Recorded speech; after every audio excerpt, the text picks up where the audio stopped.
welcome to Gardener's Pets. So you're off on holiday and you're worried about leaving your little precious fur babies with a pet sitter. Hopefully this video will give you some nice helpful tips. Can you not lick my ear, please? No. Hopefully this video will give you some helpful tips on what to do. A little bit extra or something might happen, so it's always good to have that little sort of emergency. Oh, sorry, you joining in the conversation? Yes, I've just said that. Yes. No, I'm going to mention that in a minute. Do you mind? I'm going to mention it, right? As Hazel was saying,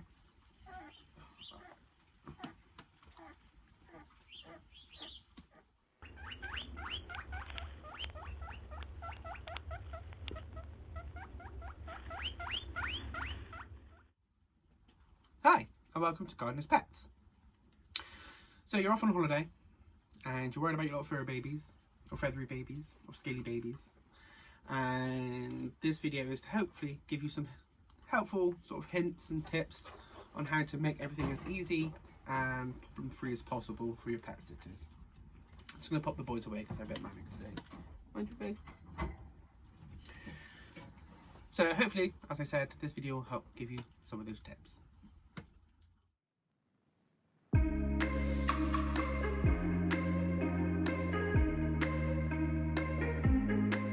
So, first things to do is actually find a pet sitter. Now you can do this by going on the for sale websites. There's always a services page of people offering services. You can go to a pet shop. Sometimes they have sort of notice board with advertisements of pet sitters. You've also got social media and the internet. It's massive options out there.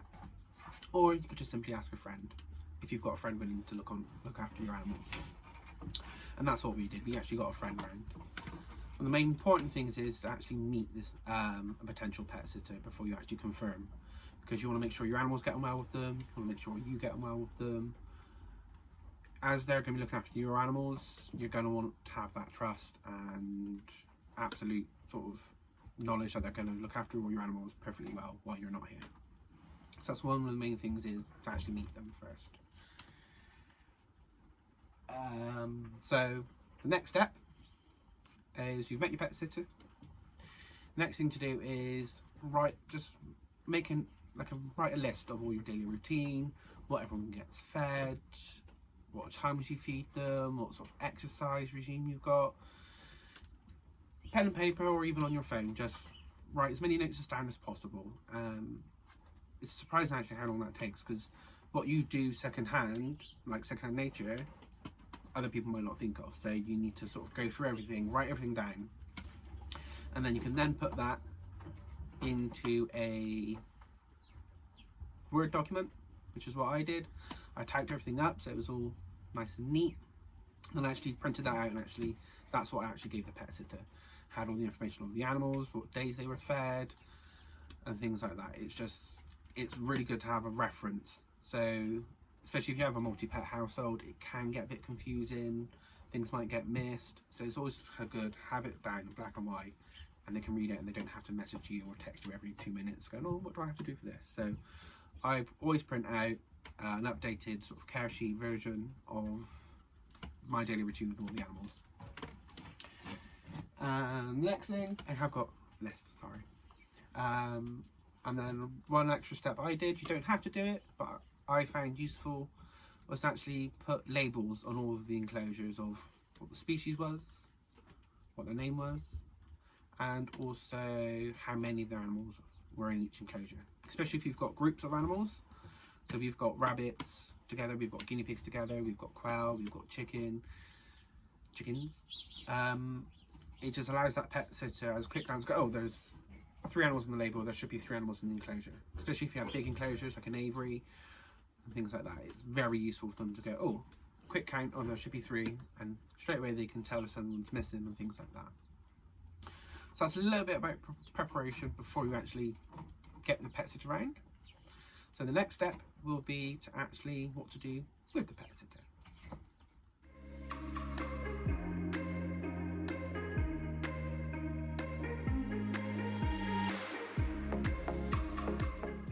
So you find your pet sitter, you've done all your little bits of preparation. Next step is to actually get the pet sitter around and meet the animals again, and you can go through your daily routine on what to feed, what to do and things like that. So when our pet sitter came round, I'd actually moved my daily routine back a couple of hours so I could actually go through everything with our pet sitter.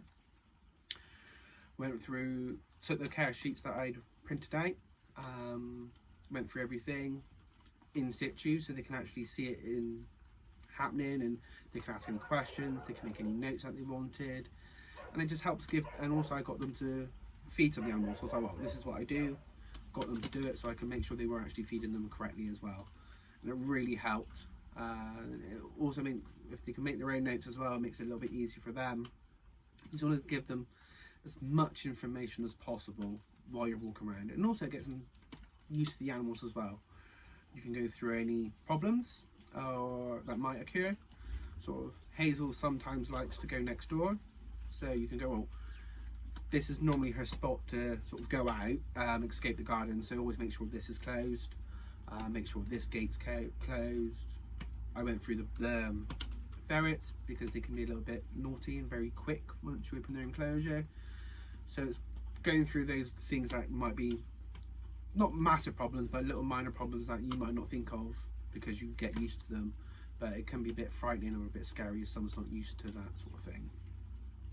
You also want to go through if there is any emergencies. Our vets have got magnets, so we've actually got a fridge magnet with the vet's number on, which I pointed out to the pet sitter in case there was any emergencies. So yes, and then the next thing you want to do is actually go through the animal's exercise regime. So the guinea pigs and rabbits, I said this is generally what time I let them out.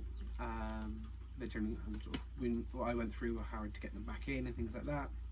And also because our pet sitter was actually going to be walking our dogs, we actually went on a dog walk so they could see the dogs in action. If there was any, I went through sort of what they like to play, what their normally sort of routine is on a walk, things like that. Again, if any problems that might arise, and sort of giving these little tips and stuff like that. So it's always good to actually have a run through with your pet sitter before you go on holiday, because once you're gone, you're gone. So it's always good to sort of do it. I done our walkthrough about a week beforehand. So our pet sitter then messaged me quite a few times throughout the week, sort of said, oh, what about this? What about this? What do I have to do for this? So I could give that information while I was here. So it's too late when you're on holiday. So always have a good run through with your pet sitter.